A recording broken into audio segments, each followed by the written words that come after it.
Hello everyone. Welcome to your easy guide to English section, and today we are going to start a very interesting topic called models and conditionals. So I say that it is interesting because it's really fun because it deals with very with weird ideas, but it's it's a bit confusing, but just because it deals with weird ideas, it's fun also. So sometimes it's confusing because it deals with abstract ideas, with uh, possibilities and uncertain things. Sometimes it strangely mixes and matches the tense, the present, the future, the past is all being strangely mixed and matched. And sometimes even the real and unreal boundaries also blurred. So it's going to be fun.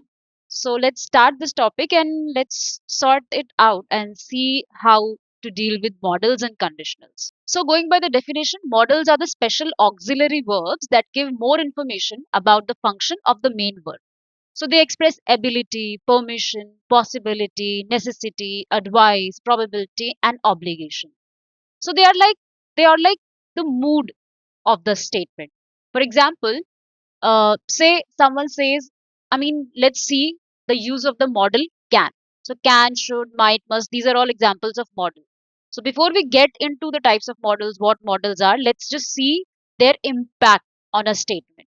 So if we say he can fly, so it's almost like we're talking about some action hero that this Akshay Kumar can fly. Some action hero can fly. So he can fly. We're talking about his ability. He should fly. So we are as if we are giving some sort of moral lecture. You know what? You should do this. This is your duty. You should fly. So the usage of the model should completely changes the mood from he can.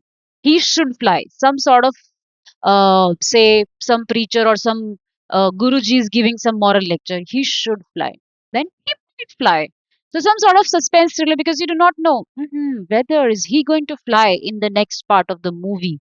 So some thrill, some suspense. So just by the change of model, you see, we've come from the religious place to the suspense thriller. So the whole mood shifts. He must fly. So it's almost like a, James Bond movie, and there is a mission that is being decided that he must fly.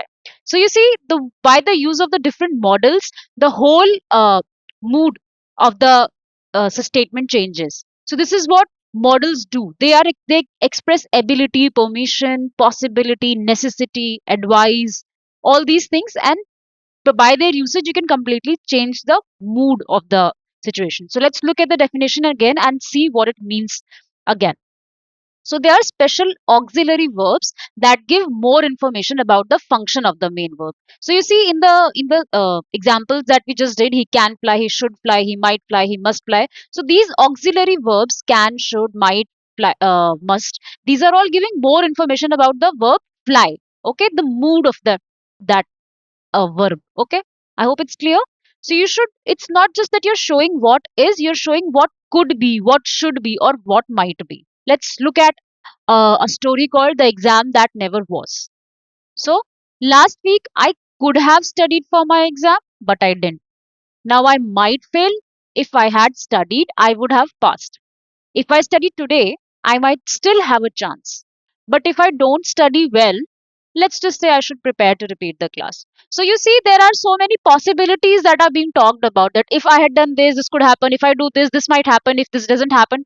So this is the fun and sometimes confusing part about the models and conditionals, that they talk about imagination, certainties, possibilities, and all these things. So what are the words that are helping you talk about these things? Can or would have. So all these things are going to be our topic for this lecture. So we see model of possibility in the story in the form of might fail, or the model of regret, I could have studied. We will see what third conditional is, but just for now, just if I had studied, I would have passed. So we're talking about a condition, and if this condition had been satisfied, what would have happened? First conditional, if this condition would have satisfied, what would have happened again? So it was just an introduction. We'll read what these things are in greater details in the lecture further. Okay, I hope you will enjoy this so called confusing topic, and we'll really have fun. So now the models of ability. So there are two models of ability. There could be many, but like we're doing two models of ability: can and could. So we have categorized models in different functions that they can perform. So it doesn't mean that that can is only a model of ability. You'll see that it is also a model of possibility and other categories. So we have categorized models in the functions that they perform. So in terms of ability, the models can and could are used to express ability, someone's skill or power to do something. So the model can is used to express present or general ability. For example, I can swim across the river. So this is my present ability, that at this point I can do that. I, for one, cannot, but the person who is saying can. So this is general ability, the kind of language that you use on your resume. I can do this, I can do that. So can. So you're expressing ability in the present general sense. She can solve math problem easily. So present general sense, she's expressing her ability to solve the math problem. Can you lift this box? So, do you have the ability to do this at this point, generally speaking? He can speak three languages fluently. We can come early if you want. So, we are expressing present reality, and we are expressing our ability to do something in the present general sense. Okay. So, now could also does performs the very similar function, but the difference is that it expresses first either the ability in past, or sometimes if it is used in present, it is used to make statement more polite, because could make the statement more sophisticated. Let's look at some example. When I was younger, I could run 5 kilometers without stopping. So when, like, your grandmother or grandfather, they often use say, when I was this, I could. So this is expressing past ability of the grandfather, who's saying that when I was younger, I could run 5 kilometers without stopping. So it's expressing past ability. He could read at the age of 3. Again, when he was 3 years old, he could read. So past ability. Could you understand the lecture? So this is now using could in a polite sense. It's also sort of, maybe the lecture is over and somebody is asking that could you understand the lecture, with like slightly in the past, but also uh, about the polite, in the polite manner. Okay. She could play the violin beautifully when she was a child. Again, expressing her ability when she was a child. She could play the violin. I couldn't open the jar yesterday. So it's about the past. I and expressing my ability, lack of ability. That's also being expressed by the model could. Now, when I was making this point about polite possibility, so there's a difference between can I use your pen and could I use your pen. So could I use your pen sounds more formal. So that's the one difference, that could and can be used in a in like can replace each other in a manner. If you can use could in the sense of polite possibility. So if you're expressing general present possibility, you use can, and if you're expressing past ability, then you use could. Okay, so these are can and could are models of ability. You're trying to express your ability to swim, ability to understand, ability to lift box, ability to speak, ability to run, all those things. Okay, whether it's happening in present or past. So models of ability can and could. Now models of possibility or probability.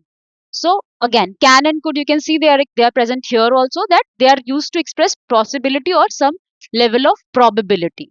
So may, might, can, and could. These are the four major models of possibility and probability.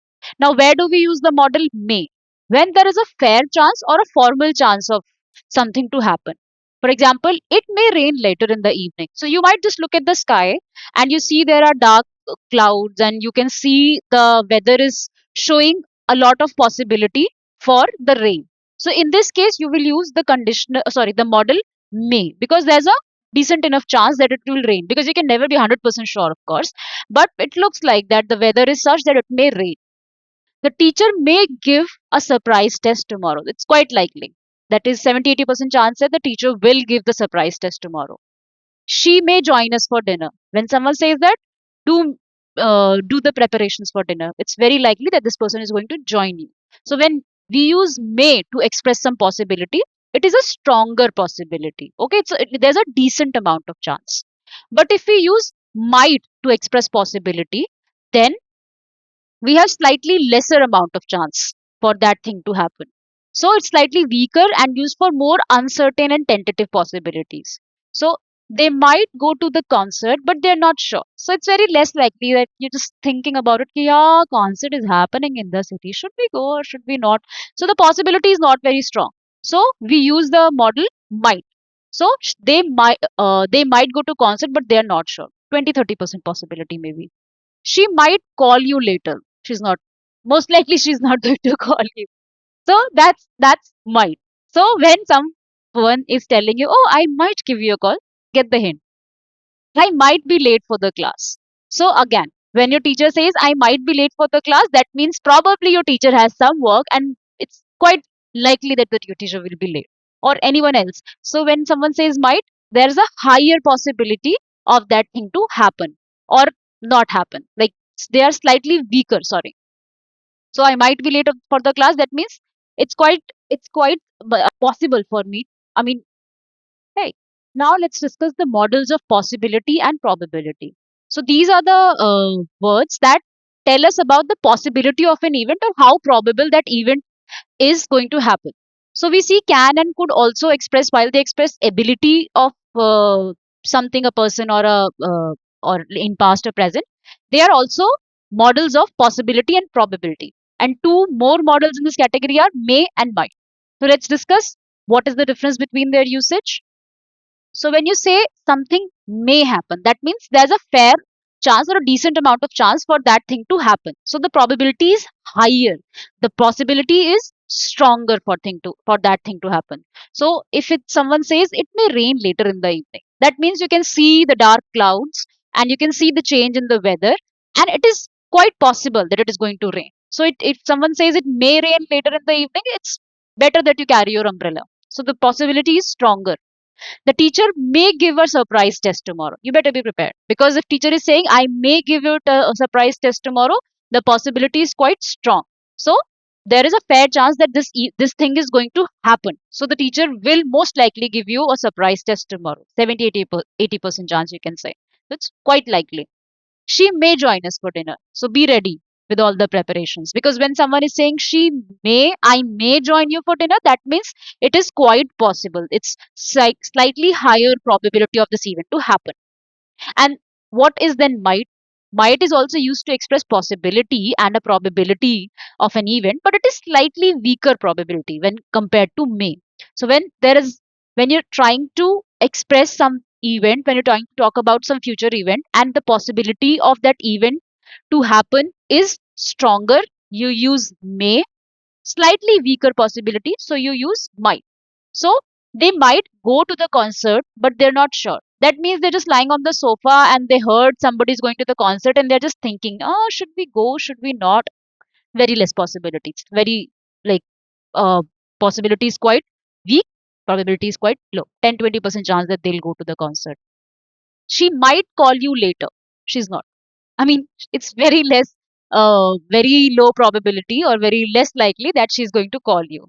So get the hint when she says, I might call you. Okay, might always shows weak possibility. Okay, I might be late for a class for class. So when your teacher says, I might be late for a class, the possibility of that event to happen is quite weak. So most likely she will be on time, but she might. Very like 10-20% chance. So she's just trying to, prepare you in case she is late to do this, but most likely she will be on time. Okay. So may for stronger possibility of events, might for slightly weaker possibility of events. Okay. Can. Now what is can? Again, like in the previous case, it is again expressing general possibility. As it was expressing general ability, now it is expressing general possibility. So accidents can happen. Now, again, it's a general possibility. No? Accidents can happen. It can happen anywhere. Or your actions can trouble someone. So it's a general possibility. Like it's not specifically that your action is troubling this person or your action have this specific consequence. No, it can trouble someone.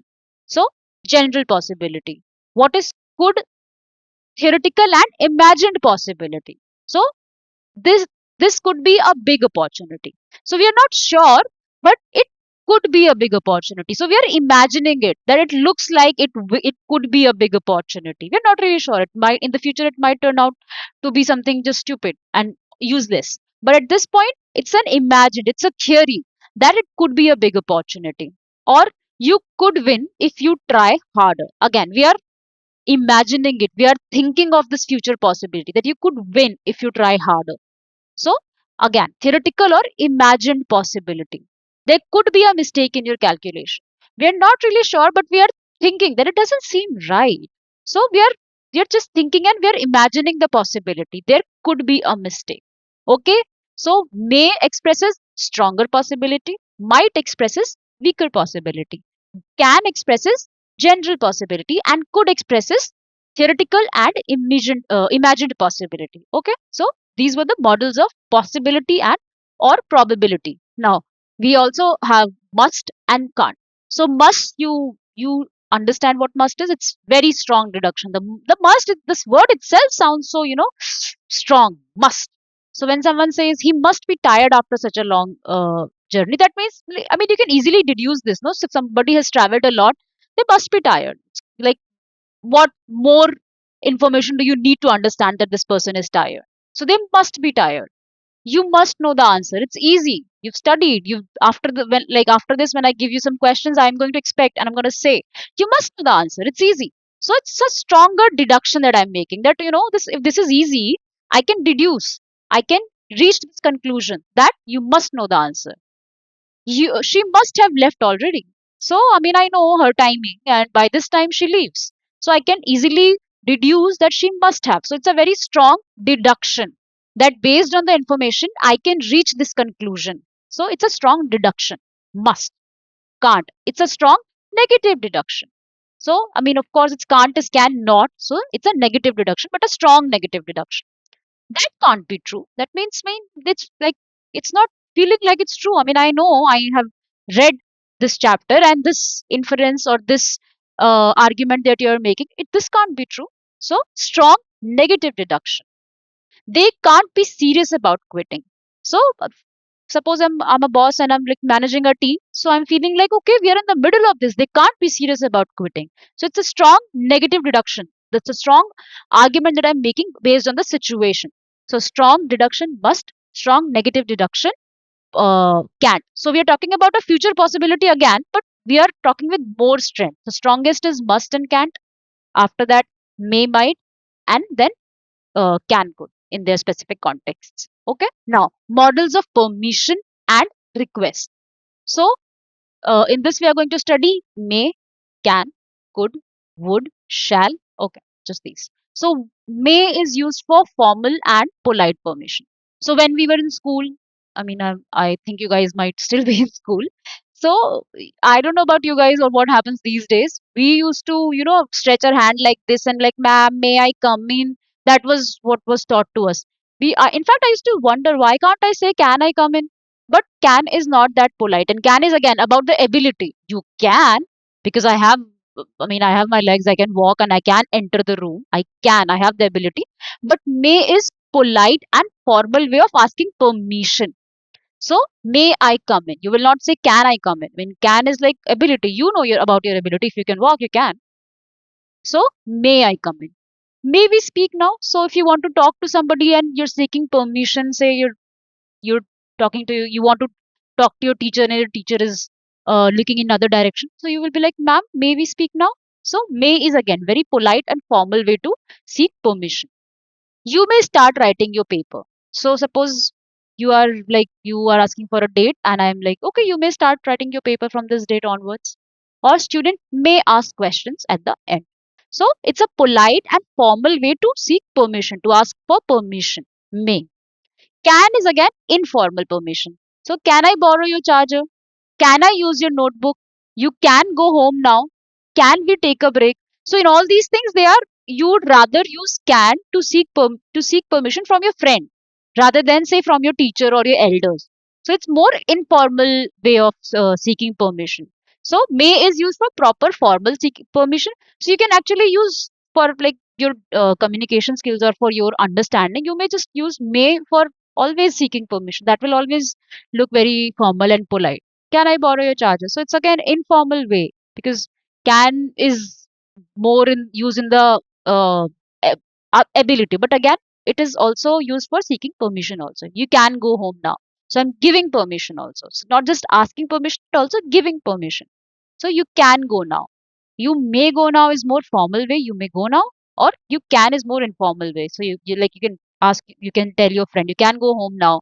But if I as a teacher have to say, I will say you may go home now. Okay, so that's the difference. Could, again, it's a very polite request. Could I borrow your umbrella? Like, if you say, can I borrow your umbrella? Maybe the chances are relatively low that this person is going to agree. But could I borrow your umbrella? I mean, it's so polite that that it's high. There are higher chances that someone would agree. So it's uh content wise they are both saying the same thing, but there's a difference in tonality. So can is informal permission. Could is polite, very polite request. Could you help me with this file? Could we meet tomorrow? Could she attend the meeting on my behalf? So these are all very polite requests that you're requesting in a very polite manner. Now would is used to express polite offers or your preferences sometimes. So would you like a coffee? So you're trying to, offer coffee somebody in a very polite manner. So would you like a coffee? Polite offer. Would you mind waiting a bit? So like you want someone to wait, but you want to be very sweet about it. So you say, would you mind waiting a bit? So politely making them wait. So would you mind waiting a bit? Would you help me carry this? Would you prefer tea or juice? Again, now you're using would to express preferences. I would rather not go out today. So I'm expressing my preference for not going out. So would for polite offers or preferences. Shall. It again, it's also a way to offer, to make a polite offer, but it is more often used in British English. So if you watch some shorts and some British actors, they use shall more often. We do not use it that often in our day-to-day conversational English. Very, very rarely in in formal English also. Like, shall we begin? So that is again a formal way to say, but then it is more popularly used in British English. I don't know, I shall seek permission or something like that. Shall we begin is a best example I can think of at this point. So again, to offer something, that would be shall. For polite offers or preferences, would. Very polite request, could. Can, informal permission. May, for formal and polite permission. Okay. So modals are also used to seek permission, give permission, request something, express preferences. Okay. All these things. Now, models of obligation and necessity. So the models that we're going to do here is must, have to, should, or need to. So the model must, it shows an internal compulsion or a strong necessity. So you must complete the assignment by tonight. That means it's a like strongly necessity. It's a strong necessity. You have this deadline and there is no way you can skip this one. Student must follow the rule. So it's a strong necessity. You have no other way around this. You have to follow the rules. The students must follow the rules. You must wear a helmet. So again, it's a strong necessity. We must respect our teachers. So these are all strong necessity. There is no way around it. Okay, so that's must. Have to. External requirements or compulsions. So I have to attend a meeting at 10. We have to wear uniforms at school. She has to respect to the officers. She has is a form of have. So I hope there is no confusion. They have to work overtime during audit season. So these are all external compulsions. So in must, while the rule or the compulsion was from you or actions coming from you, the external compulsions are more of something that you have to do in the sense of attending a meeting. So, for example, you following a rule is an internal compulsion that it should come from you. Okay. And external requirement is that you have to go somewhere and you have to attend the meeting. So that's an external requirement, not coming from your inside. Like you don't have to say make your mind act in a certain way that it does that. I mean, of course you have to make your mind for reaching somewhere also, but you do get a sense that following a rule and reaching somewhere at certain point, these are two different kind of necessities. So she has to report to the officer. So it's a different kind of necessity, an external requirement, not coming from within. So they have to work overtime during audit season. Again, an external but strong necessity. Okay. Should is used to express soft obligation. You should call your parents. So it's not as strong as must, but you should call your parents. It's a soft obligation. You're obligated to. But if I if someone were using must, then it would have been like an order kind of thing. But should is like if I'm like your friend is just saying, you should call your parents today. They might be feeling lonely or something of that sort. So it's a soft but obligation. Need to. Again, need is necessity. So you need to focus more in class. I need to finish this before evening. They need to get approval first. Do I need to carry the original document? So these are all expressing necessity. So must, have to, need to, should, these are all expressing your obligations and necessity, but again, with a change in the tonality. That's all. Okay. Models of habit. Models of past habits actually. So we are using would and used to. So would is used to represent repeated actions in the past. So for example, when we were kids, we would play in the garden every evening. So it's like a repeated. We were used to play. So it's a repeated action, but in the past. He would always bring me chocolates. So again, in the past, he used to bring chocolates. So it's in the repeated action, but in the past.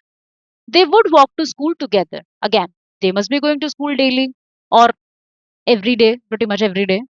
So it's a repeated action in the past. On Sundays, we would visit the temple. Again, repeated action in the past. Every Sunday we used to go to temple. So it's a past thing. Now, used to is again used to, like in fact, while explaining you also, I was using used to because we were talking about past and habits and past situation. So I used to live in Mumbai. So when the situation is something that is occurring again and again, it is would, and when it is past habit, a past situation or habit, then it is used to. She used to wake up early. We used to have a dog. He used to play the flute. There used to be a library here. Okay, so you see, again, these are very minor differences. They make the difference of tone. Now, models in past form and the structure of these models. Okay, so should have, could have, might have, must have. So have give you a sense that these are going to be used for past situations only. Okay, this one is quite important, so please pay attention to this one. So should have. Now should have is used for missed, advised, or regret. So I should have studied. So I mean, I am regretting that now that I look at my marks, I feel like I should have studied. I mean, if I had studied, I would have like scored better. So it's a regret. Should have. It's a regret. You should have listened to me. Again, I'm like giving you about a missed, talking about a missed advice that you, if you had listened to me, maybe you didn't have to face what you're facing today. So you should have missed advice. You did not take my advice then. They should have checked the report before submitting. Again, they did not do this thing, this sort of advice. It's not exactly an advice, but they did not do this thing in the past, and now we are regretting that they should have checked the report about before submitting. She should have arrived by now. Okay, could have. Unrealized possibility. He could have won if he had tried. So he did not win, but if he had tried, he could have. Unrealized possibility. You could have told me earlier. Again, you didn't tell me earlier, but you could have. Unrealized possibility. They could have helped us. They didn't help us, but they could have. Unrealized possibility. Okay, you get it? I could have taken the job. It's a possibility that is not real, that did not really happen. Now, might have. Again, it's a weak. Might, may, these are relatively weaker. Might is the weakest, may is slightly less weak. So, I mean, since you're talking about past, so may will not be used. So, it's going to be might only, might only. So, no confusions there. So, weak possibility is expressed by might. He might have gone to market. So, I mean, it's very less likely that he went to the market, but he might have gone to market. In the past, this we are expressing a weak possibility of the past. She might have misunderstood. So, suppose we have exhausted with all the possibilities that we could think of. So, we are thinking, okay, maybe she might have misunderstood. So, very less likely, but also a possibility, a weak possibility. I might have left my wallet at the cafe. They might have missed the train. So, weak possibility of the past. Now, must have strong deductions about the past. So, we know musts are strong deductions. So, since it is must have plus third form of verb, so it's a strong deduction about the past. She must have worked very hard. So, we are deducing this, that maybe I looked at someone's score and I'm saying that okay, it looks like she must have worked hard. So, I'm deducing based on her score about her actions in the past. A strong deduction about the past. They must have left early. So I'm seeing that they've reached right on time. So I am assuming that since they're coming from far off place, I am deducing that they must have left early. So strong deduction about the past. He must have forgotten the appointment. You must have been tired after the trip. So I am making a strong deduction about the past. Okay, I hope it's clear. If it is clear, let's do some exercise and check for ourselves if we have some clarity over it. You please, I would really request you to attempt this on your own, because I understand it's a bit confusing, because the differences are very slight and they are more of tonality than any straightforward rule per se. So just try to attempt these questions and see if you can answer them. Okay, and then we'll do these together. Okay, I hope you've done the question. I hope you had paused the video and attempted the questions. Now let's look at the solution. You must not park your vehicle here. It's a no parking zone. So what was the thing? You dash not park your vehicle here. It's a no parking zone. So we use must because it is expressing a very strong prohibition. So when we have to strongly emphasize on something, so we are taking the permission, but in a strong manner. Not this time we are not seeking the permission, we are taking away the permission. So since it's a no parking zone, you must not. She could speak 3 languages fluently when she was just 10. So we are talking about a past ability. So we are using could. Here it talks about what she was able to do in the past. So if we were to say she can speak 3 languages fluently, that means you're talking about present general ability. Then we will use can. Okay. I could have played you if you had, I could have, sorry. I could have helped you if you had asked me earlier. Now we are using could have to show unrealized possibility in the past. So the speaker is saying that the help was possible if it didn't happen, uh, if it hadn't, like if in the past this person had asked for help. So I could have helped you, unrealized possibility of the past. We must finish the report today or the manager will be upset. So must is expressing a strong necessity or obligation. The urgency in the second part of the sentence or the manager will be upset supports this. Okay, may I borrow your notes for a day? So may is the like most polite and formal way to seek permission, formal permission. Okay, since this is a polite and respectful request, may fits better. If you were to ask your, say, best friend, can I borrow your notes? You can also say that, can I borrow your notes? But again, it's context dependent. So in examination, if your options are on, they will not give you both may and can.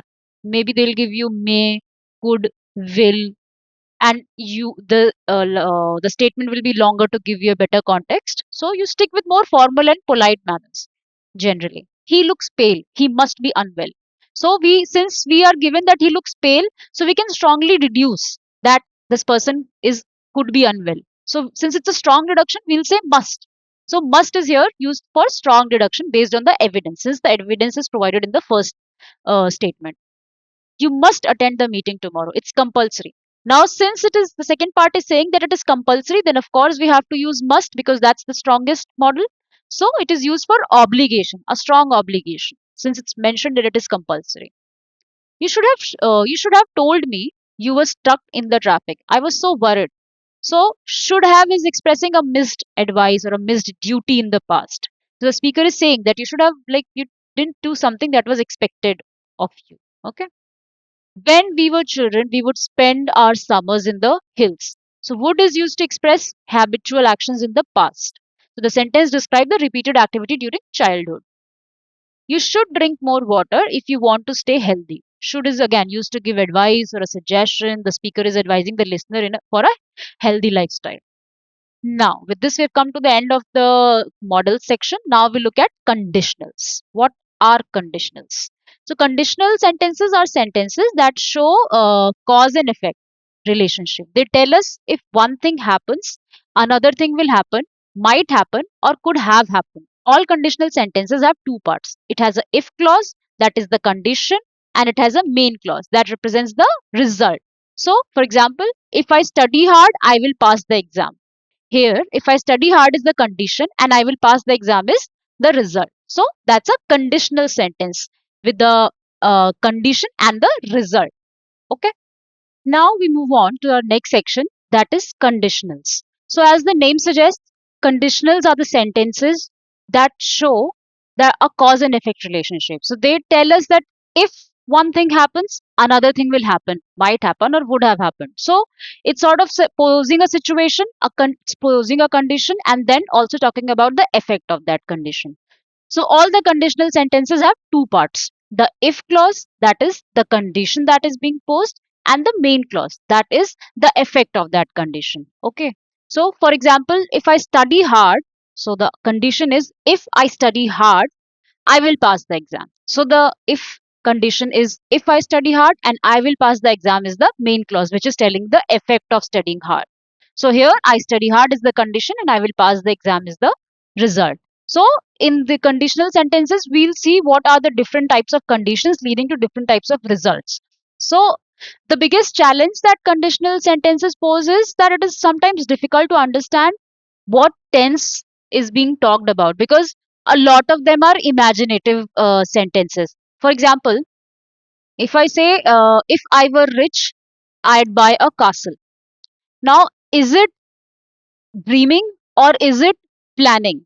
So, based on this, you have to decide in which tense is the condition statement, in which tense is the effect statement, and accordingly we choose the verbs, or accordingly we decide on the grammar.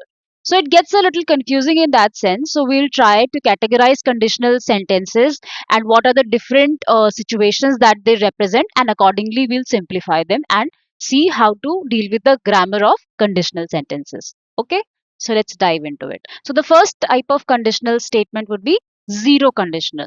So it talks about facts and universal truth.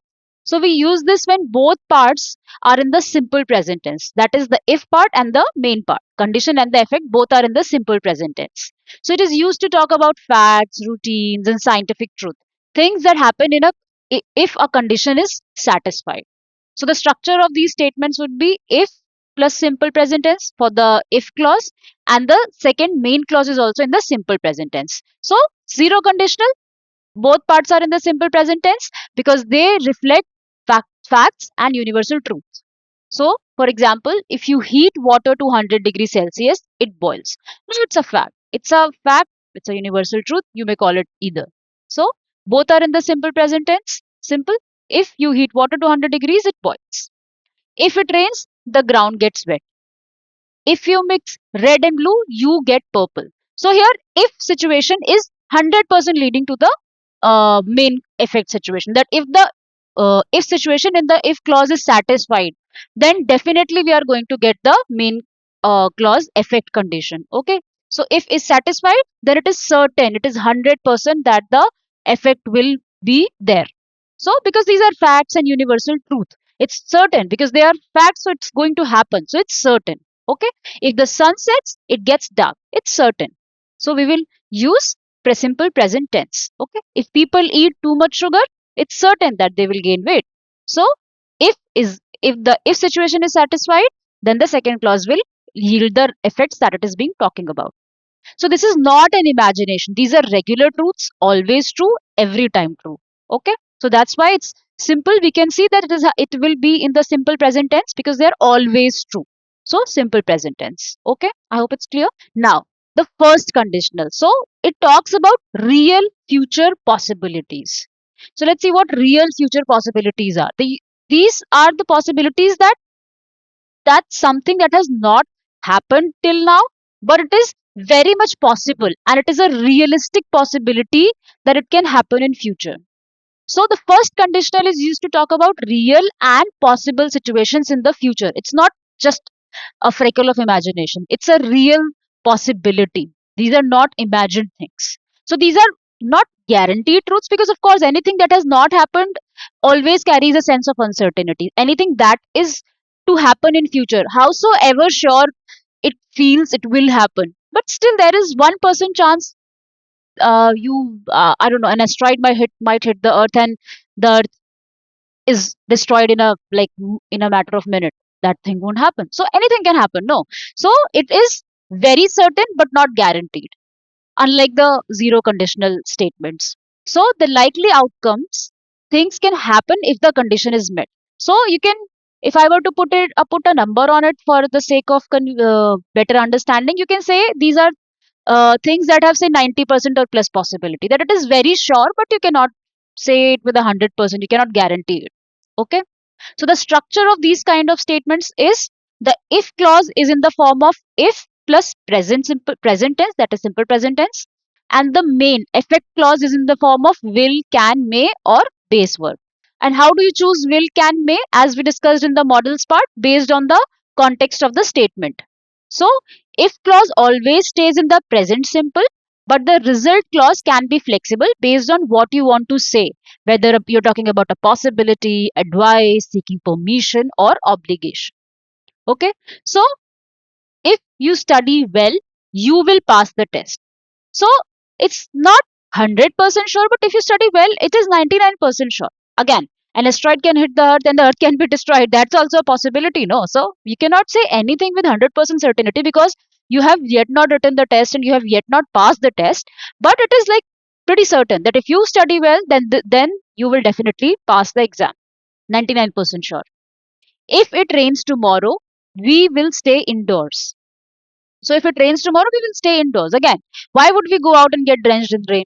We will stay indoors. But suppose some accident happens, some mishappening happens, something out of the blue happens, there can be 1% chance that we might have to go out. So if it rains tomorrow, like that's the plan. 100% we are going to stay indoors. But like 99% we are going to stay indoors. But like something can happen in future. So it's not 100% sure, unlike the previous one where the universal truths were being talked about, but it is almost certain that if the if condition is satisfied, then the effect or the result condition is going to happen. So this is a very real future possibility. Okay, if you don't eat breakfast, you will feel tired. So science also says that. But who knows, maybe you've had a few shots of alcohol and you are in a different zone altogether, or maybe you're very anxious and you just don't even realize your tiredness, and maybe later on you eat and you do not have to go through all this tired phase. So like anything can happen, no, this like anything out of the world can also happen. So for that, anything you keep 2-3% margin of uncertainty, but otherwise it's almost certain 90%, 97% possibilities even. So it is real and it is future possibility. Okay, if they arrive late, we will start without them. So again, it is also a very real possibility that because we have to cover this thing, so we will start without them. If you finish your work, you can go out. Okay, again, I'm permitting you that if you finish your work, it's a real future possibility that you can go out. Now how do you choose can, may, might, must, should? As we have done in the models, we quickly go through these. Using can to show ability and possibility. So if you finish early, you can go home. So here again, it's the first conditional statement because it is a real future possibility that if you finish early, you can go home. There is no issue. But again, if some happening happens, so we are using can instead of will because we can use will, can, may depending on the context. If in the context we are seeking permission, we can use can. If in the context we are trying to get permission or talking about a smaller possibility, say if you ask nicely, your teacher may give you extra time. So we are using may here. Using might to show a weaker possibility. So if we leave now, we might catch the bus because we're not really sure how fast we walk or if there are going to be any obstacles on the way. Maybe there's some dog that scares us and we stand there waiting for someone to come and then we walk with them. This happens with me. So there can be anything that can happen. So for a weaker possibility, we can use might. For a relatively stronger possibility, we can use may. To ask for permission or to show ability, we can use can or may. So the again, the structure of the statement is if clause will be in the present tense. So if plus present tense, and the main clause will be will, can, may plus base form of verb depending on the context. Also, you should never use will in the if clause. So you can never say if he will come, so this will happen. No, if he comes.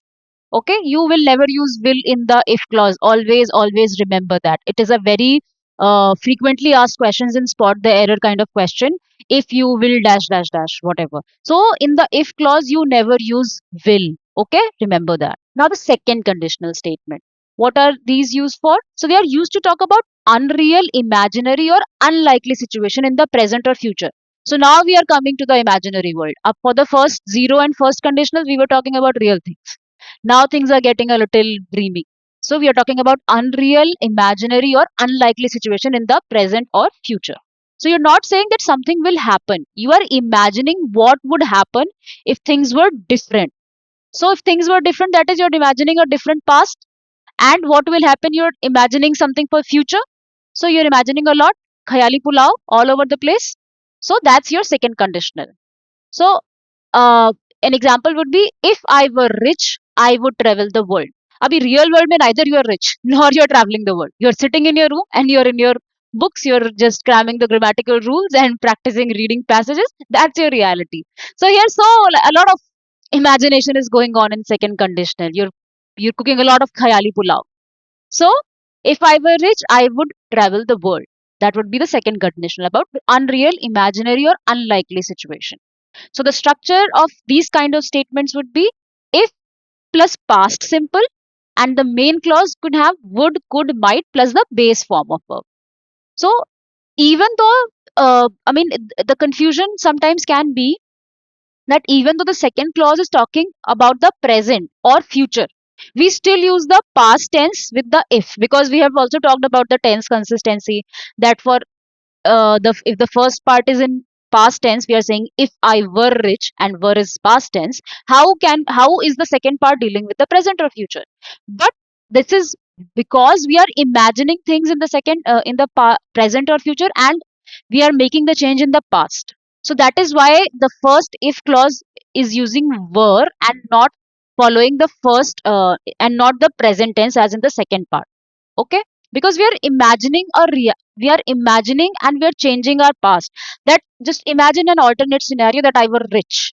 So we are talking about the past. No, I am making this change in my financial status in the past, because if this thing was my past, then my present situation will be this way. So I am talking in two tenses, two timelines are present in this one. So when two timelines are present, we use two different tenses for the first part, because we're making the change in our past. So we will use if I were.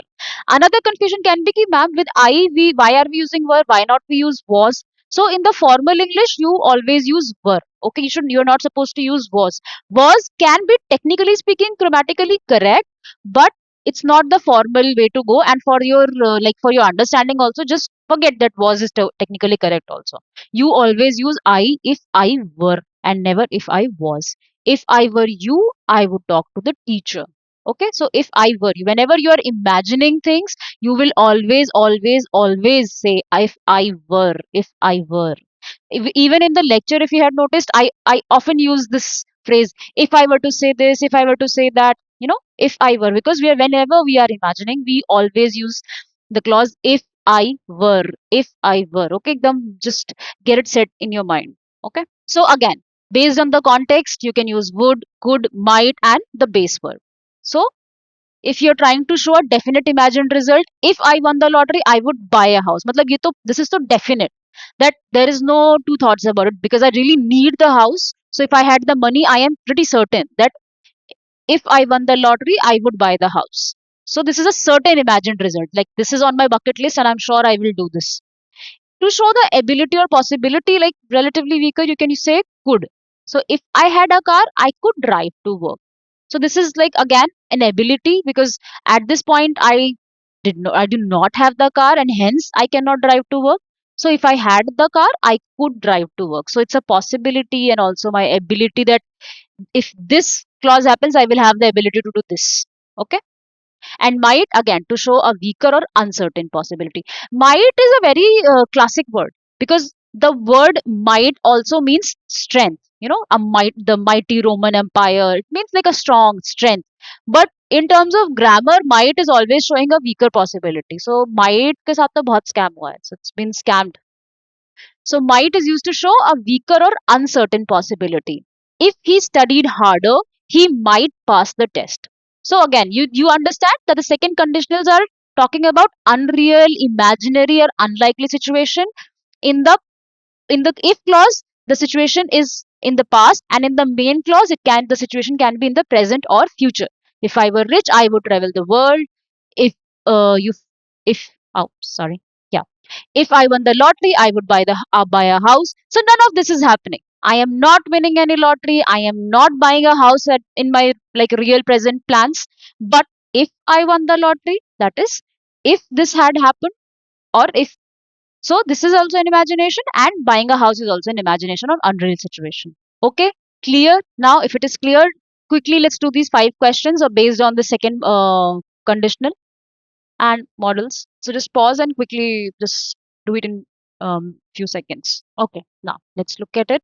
If I knew his number, I would call him because I definitely intend to call him. That if only because I didn't have his number, I could not call him.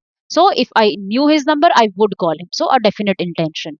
If we had a bigger kitchen, we could cook together. So like the ability is being hampered by the like kitchen is smaller, so there is a limitation that is being expressed.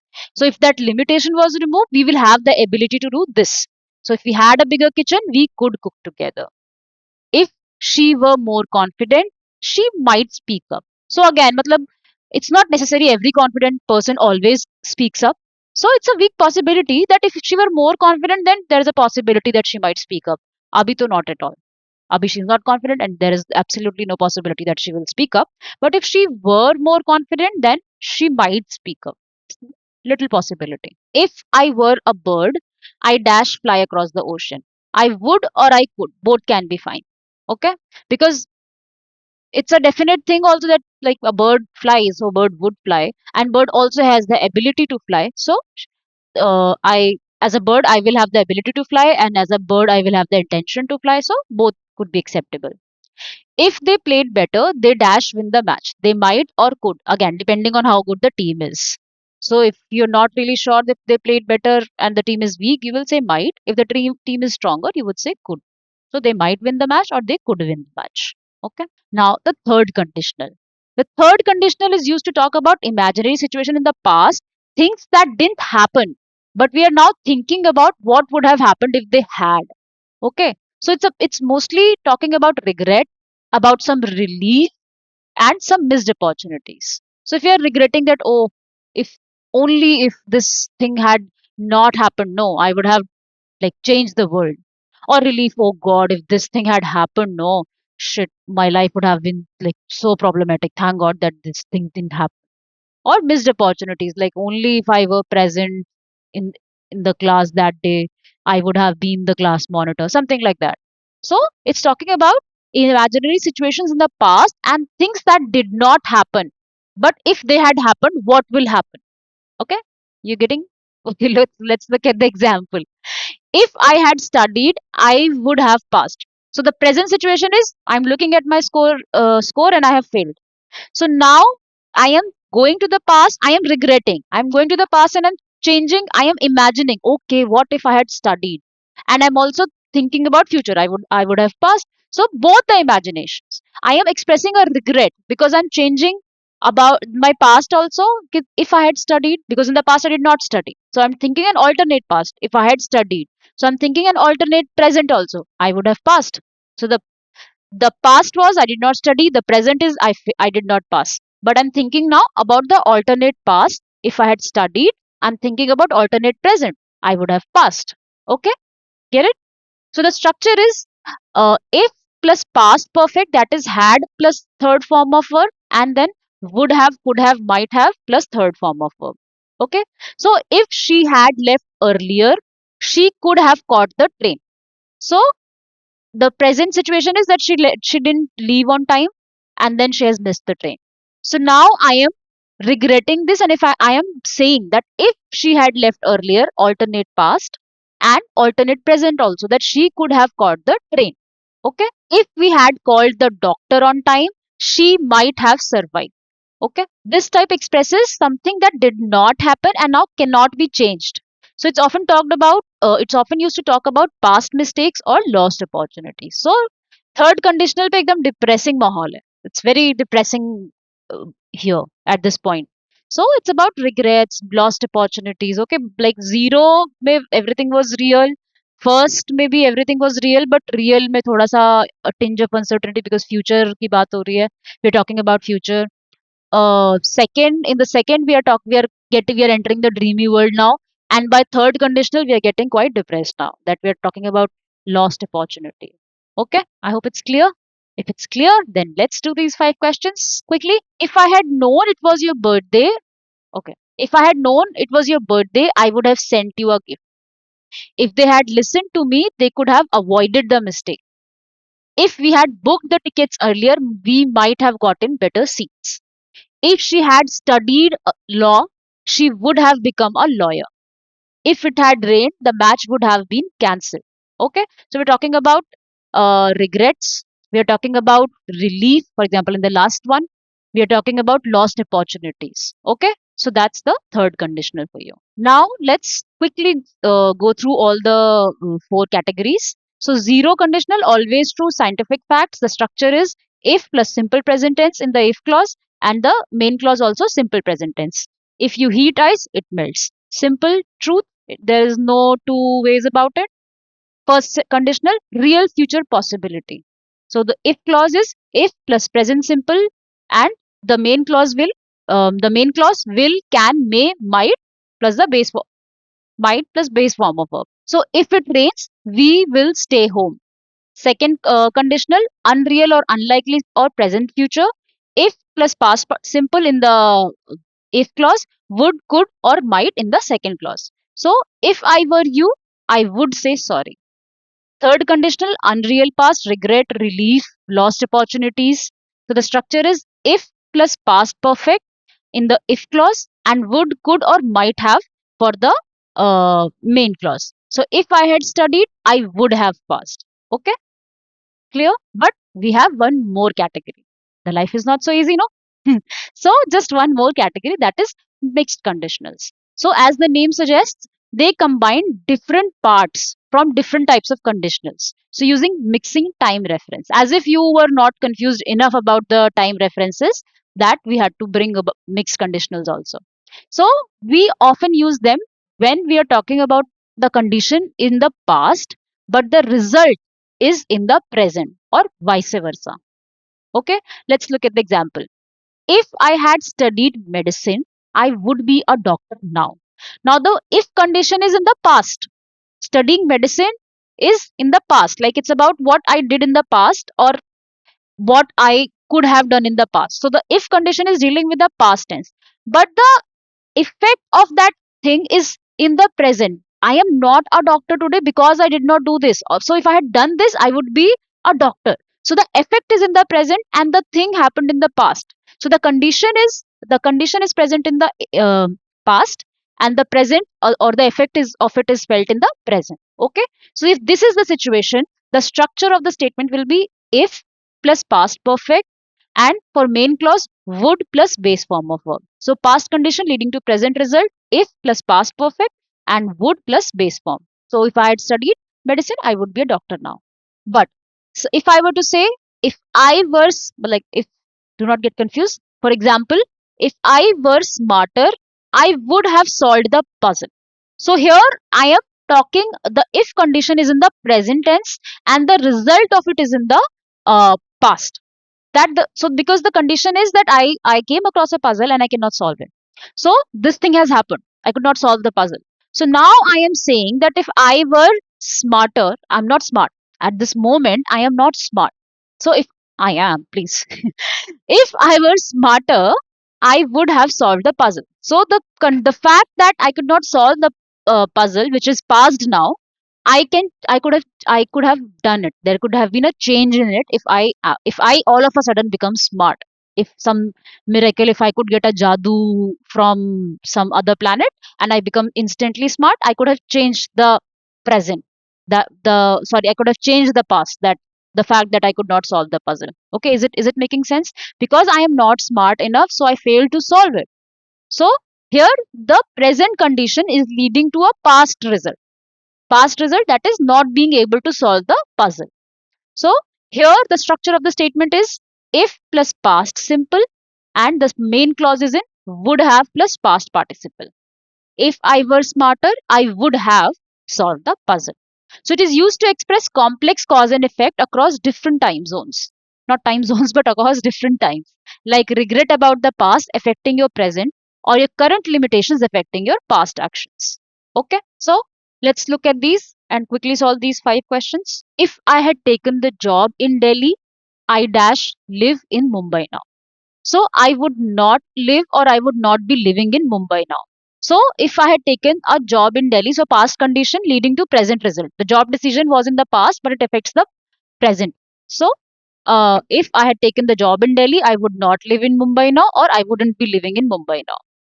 If she spoke Spanish, she dash more fun during the trip to Spain. She would have, because the present condition is leading to a past result. She doesn't speak Spanish now, so she did not, like, the past trip was not, she did not enjoy it. It was not good enough, whatever. If he had studied engineering, he dash as an architect now. He would not be working as an architect now because the past condition is impacting your present result. If they had moved to Canada, they dash better job opportunities today. So if they would have or would be having. So past condition again impacting the present result of their job opportunities. If she had taken the earlier flight, she dash here with us now. She would be here with us now. So past condition impacting the present result. So you can remember the format. Okay. There's also one small variation that I would like to bring to your notice. So until this point, we have seen that the condition statement, the first clause always uses the word if. And even in the exam, like 90%, 90 to 95% chances there that the clause if will be used. But just to prepare you, there can be a situation where the if word, if can be replaced by unless. So do not get confused. Unless only means if not. Just read it as if not. So if you study, unless you study, you will fail. So it is saying if not you study, you will fail. Okay, just read it as if not. Similarly, we can also use replace if by provided that or as long as. So, for example, you can go out provided that you finish your work or provided you finish your work. You can also read it as you can go out if you finish your work. Okay. So do not get confused when you look at these words. If you see a conditional where you see there are two parts, one is posing condition and one is talking about its effect, and you do not see an if there. So just whatever the word has been used, just for the sake of your convenience, read it as if. Suppose in case has been used. Take an umbrella in case it rains. You can always read it as take an umbrella if it rains. Okay. It's only the kind of statement is such that in case is sounding better here, but for the sake of you realize like recalling your grammatical rules, just read it as if in your mind. Or sometimes even when the word when is used for real future. When he arrives, we will start. So if he arrives, also same, like it's not 100% same, but it's 90% same. But for the sake of you or your convenience, you can read it as if. Okay. Now, let's do some more questions. You have to spot the error in these statements. So, if you will not listen, that is your option A. To what the teacher is saying, option B. You will miss option C, and an important announcement. So, of the four parts in the statement, which part has the error you have to spot? So, the answer is in the first conditional if clause, we use the present simple and we never use will along with if in that. So, if you will not listen is wrong. If you don't listen. So, if you do not listen, you will miss an important announcement. Second question, if I was the principal if of the school, I would have I would have cancelled the morning assembly today. So, here again, if I were, and as I had told you that we never say if I was. On the technical grounds, it's correct, maybe but it's always if I were. It's never I was. Okay, for proper mixed conditional, the result clause should be in the present tense, and it should be if I were. Okay, or there is also an alternative possibility. I mean, if I had been the principal, I would have cancelled the morning assembly today. So that's also fine. But if I was is not the right option. If he studied hard, he will pass the entrance exam without any difficulty. So here, if he studied hard, like what is the option B saying? This is a mixed situation. Sorry, this one mixes a second conditional if clause with the first conditional, because he will pass. We can say this with 100% certainty only when We're talking about universal truth or some fact. It's not a fact. So if he studied hard, he would pass the exam. And if he's a weak student, we will say he might pass the exam. So he will pass the exam. We will never say unless it's a fact or a universal truth. Only then we will use this. We can use will and the present, simple present, which is the zero conditional for you. Okay. She would have completed A, the project on time, B, or if she was given, C, proper guidance, D. So which part has the error? So option C, if she was given is wrong. So the answer would be she would have completed the project on time if she had been given the proper guidance. So you have to remember the structure of all the parts and you just have to identify which conditional is being talked about. Okay, let's quickly do these 5 questions and I think that will be the end. No, another five and that will be the end. So if he had studied medicine, he dash a doctor now. He would be a doctor now because this is not a universal truth. This is not a dream. This is a real possibility. He would be a doctor now. If I were you, I dash the matter seriously. I would take the matter seriously. If it rains tomorrow, we dash the trip. We will cancel the trip. Again, a real possibility. If you mix yellow and blue, you dash the green. You get the green. You get green. This is zero conditional. If I had left on time, I dash the bus. I would have caught the bus. If he had not lied, she dash him. She would have forgiven him. If you heat ice, it dash into water, it melts into water. Zero conditional. If they had listened to the warning, they would be safe now. If I find your wallet, I will inform you immediately. Had I known about the test, I would have prepared better. Okay? With this, we come to the end of this lecture. I hope you've understood how to use different model words, and how to deal with the conditionals, how to not get confused about the real things, imaginary things, present, past, and all those things. And it's a bit complicated, but it's very simple if you just get the essence of it, and then you can start enjoying it. So just if even at after going through the lecture and at the end you do not feel 100% certain about it, I would request that just go through it once more and definitely you will feel settled in the next go when you're going through the lecture.